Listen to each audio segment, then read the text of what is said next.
এখন আপনারা প্রায়ই ভাবেন মানুষ কতটা যুক্তিহীন ছিল যে তারা মূর্তি পূজা করত, যেগুলোর কোনো প্রাণ নেই।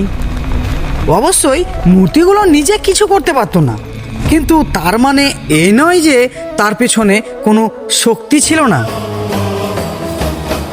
কেন পূর্ববর্তী যুগের মানুষ মূর্তি পূজায় লিপ্ত হতো? উত্তরটি খুব সহজ। এই মূর্তিগুলোর আড়ালে একটি অভিশপ্ত শক্তি কাজ করত, আর তারা হলো অভিশপ্ত শয়তান বা জিন। এই শয়তানরা মানুষকে অদৃশ্যভাবে আতঙ্কিত করত।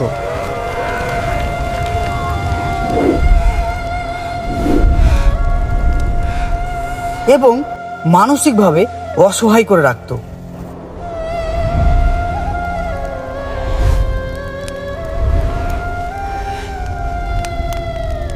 যেহেতু তারা অদৃশ্য, তাই মানুষ তাদের দেখতে পেত না।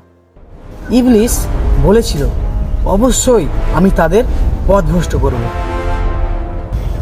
এবং নিজেকে তাদের আড়ালে রাখব। আর আল্লাহ তাকে সেই অবকাশ দিয়েছিলেন।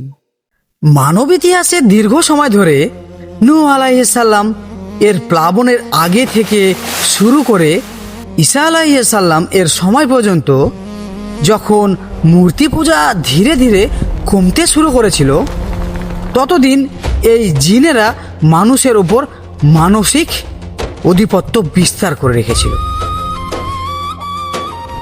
জিনেরা কিছু নির্দিষ্ট জায়গায় অবস্থান করত, তাই ওই অঞ্চলের মানুষ শয়তানের প্রভাবে ভীত হয়ে থাকত।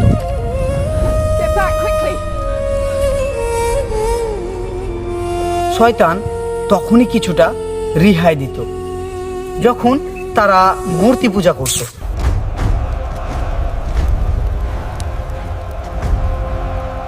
শয়তান চাইতো যে মানুষ আল্লাহর বদলে শয়তানের আনুগত হোক।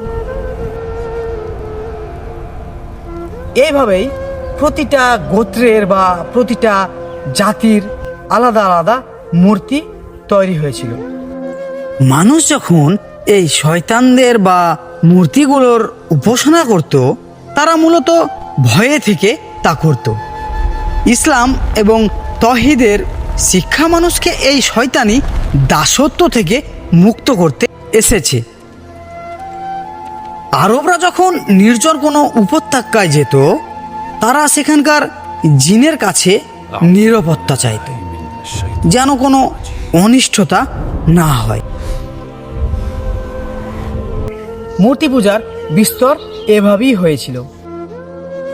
প্রতিটি সমাজ বা জনপদের জন্য আলাদা আলাদা শয়তানি শক্তি ছিল,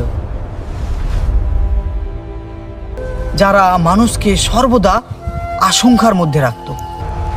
এমনকি সম্রাট নেপোচাঁদ নেজার যখন দানিয়েল আলাইহিস সালাম এর মুজেজা দেখলেন,